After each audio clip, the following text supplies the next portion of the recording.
लैंगिक क्रियामध्ये भाग घेणारे तुमचे जोडीदार जेव्हा त्या क्रियात भाग घेण्यासाठी स्वेच्छेने, पूर्णपणे आणि उत्साहपूर्वक त्यांची संमती देतात, तर ह्याला आपण म्हणतो वैध लैंगिक संमती, म्हणजे व्हॅलिड सेक्शुअल कन्सेंट. अर्थात संमती मिळवण्यासाठी कुठलीही जबरदस्ती किंवा कुठलाही दबाव वापरला गेलेला नाहीये. पॉवर, पोझिशन, ऑथॉरिटीचा गैरफायदा घेऊन शोषण झालेला नाहीये. व्यक्ती कुठलाही मादक पदार्थाचं नशेत नाहीये आणि संमती देण्यासाठी सक्षम आहे. सेक्शुअल कन्सेंटला अजून सोप्या रीतीने समजण्यासाठी तुम्ही फ्राईज हा निमोनिक लक्षात ठेवू शकता. फ्राईज म्हणजे freely given, reversible, informed, enthusiastic आणि स्पेसिफिक. फ्रीली गिवन म्हणजे कन्सेंट देताना तुमच्यावर कुठलाही दबाव नव्हता. रिव्हर्सिबल म्हणजे सेक्शुअल ऍक्टिव्हिटी दरम्यान तुम्ही कधीही तुमच्या माइंड चेंज करू शकता. इन्फॉर्म म्हणजे सेक्शुअल ऍक्टिव्हिटीमध्ये काय होणार होतं ह्याची तुम्हाला कम्प्लीट माहिती पहिल्यापासून होती.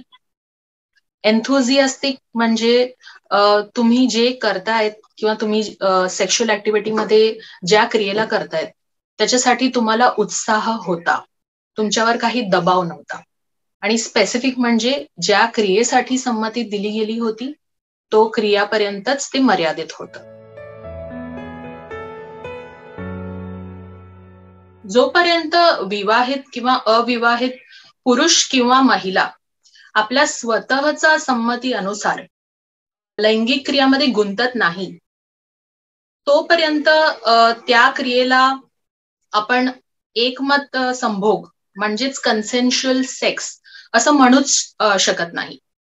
एखाद्या व्यक्तीला जर त्यांचा संमतीशिवाय किंवा परवानगी शिवाय कुठलाही सेक्शुअल ऍक्ट मध्ये फोर्स केलं जातं तर त्याच्यासाठी आपण लैंगिक अत्याचार किंवा लैंगिक हिंसा किंवा बलात्कार असे शब्द वापरतो.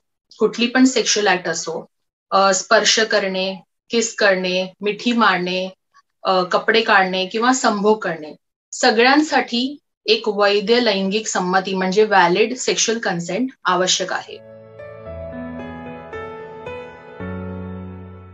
जी व्यक्ती महिला किंवा पुरुष कोणीही असो लैंगिक क्रियाची सुरुवात करत आहे त्यांनी आपल्या जोडीदाराला कन्सेंट बद्दल जरूर विचारावे आणि जर जोडीदार सहमत नसेल तर त्यांनी त्यांच्यावर दबाव टाकू नये, त्यांची इच्छेचा आदर करावा. संमती मिळवण्यासाठी एकमेकांबरोबर मोकळेपणाने बोला. ज्या क्रियेसाठी तुम्हाला संमती दिली गेलेली आहे तोपर्यंत ती क्रिया मर्यादित ठेवावी. म्हणजेच जर किसिंगची संमती दिली गेलेली आहे तर फक्त किस करा. जर तुम्हाला या पुढे जायचं असेल तर तुमच्या पार्टनरला परत एकदा विचारा आणि परत संमती घ्या. पार्टनरला धमकी देऊ नका, त्यांच्यावर दबाव टाकू नका, त्यांचे शोषण करू नका. जर एखादी व्यक्ती मोकळेपणाने बोलत नसेल तर त्यांचा मौन जो आहे त्याला होकार असं मानू नये. Do not assume, be sure. त्यांना काय हवं आहे त्याची खात्री करून घ्यावी. तुम्ही त्यांना काही क्लिअर प्रश्न विचारू शकता. फॉर एक्झाम्पल, तुला हे हवं आहेस का? Are you sure? तू कम्फर्टेबल आहेस का? मी हे करू शकतो का? मी पुढे जाऊ का? मी थांबू का? वगैरे. संमती देताना स्पष्टपणे बोला. ज्या क्रियेसाठी तुम्ही उत्साही आहात फक्त त्या क्रियेसाठी संमती द्या. ऍट एनी पॉइंट जर तुम्ही अनकम्फर्टेबल असाल तर ते तुमच्या पार्टनरला जरूर कळवा. जर व्यक्ती नाही असं क्लिअरली म्हणत नाहीये तरी सुद्धा काही सिच्युएशन्स असे असतात की जेव्हा तुम्हाला सेक्शुअल कन्सेंट नाहीये हे तुम्ही आपोआप समजून घ्यावं. ही कुठली सिच्युएशन्स आहे?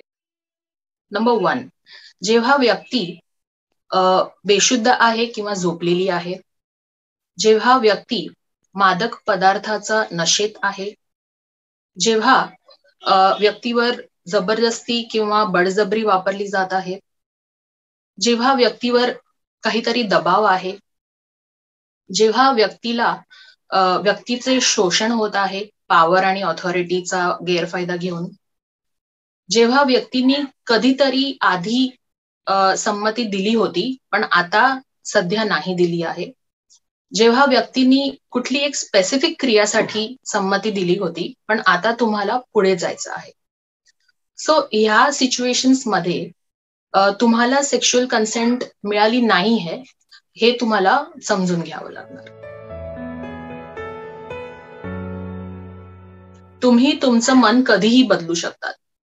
जर तुम्ही ऑलरेडी बेडवर आहात तरी सुद्धा, जर तुम्ही तुमचे सर्व कपडे काढलेले आहेत तरी सुद्धा, at any point in time you can change your mind. At any point जर तुम्ही अनकम्फर्टेबल असाल तर हे तुम्ही तुमच्या पार्टनरला सांगा. तुमच्या पार्टनरला याचा आदर करावाच लागणार. Sexual consent is ongoing and continuous. म्हणजे तुमचा पार्टनरला सतत तुम्हाला विचारावं लागतं की ते कम्फर्टेबल आहेत की नाही. तुम्ही विवाहित असाल तरी सुद्धा लैंगिक क्रियाच्या आधी तुम्हाला तुमच्या पार्टनरची कन्सेंट आवश्यक आहे. Sexual consent is also specific. म्हणजेच ज्या क्रियेसाठी तुम्ही कन्सेंट घेतलेली आहे फक्त त्या क्रियेपर्यंतच तुम्हाला ऍक्टिव्हिटी मर्यादित ठेवायची.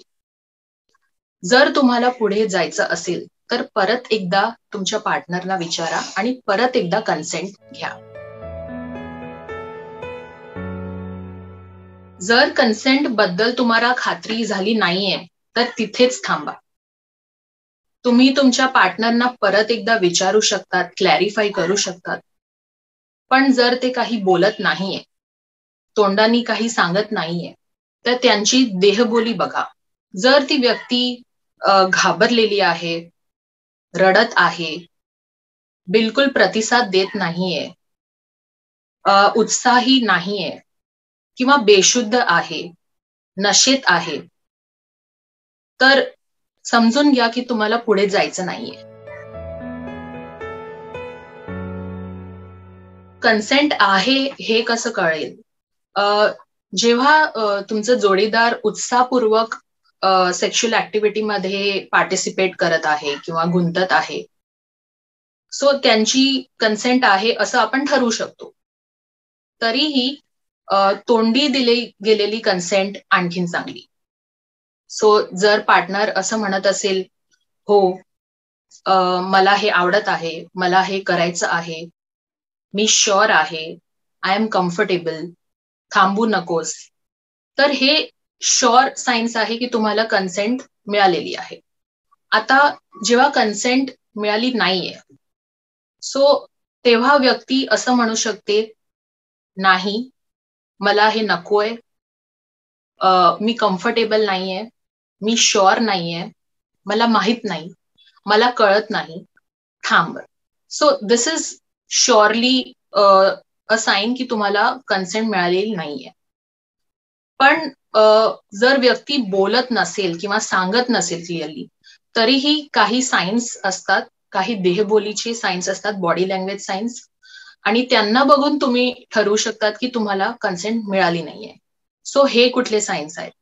व्यक्ती तुम्हाला दूर ढकलत आहेत, व्यक्ती स्वतःला दूर खेचत आहेत, व्यक्ती डोळ्यात बघणं टाळत आहे, ती मान हलवून नाही असं म्हणत आहे, ती रडत आहे, ती घाबरलेली आहे, ती काहीच प्रतिसाद न देता स्थिर पडलेली आहे.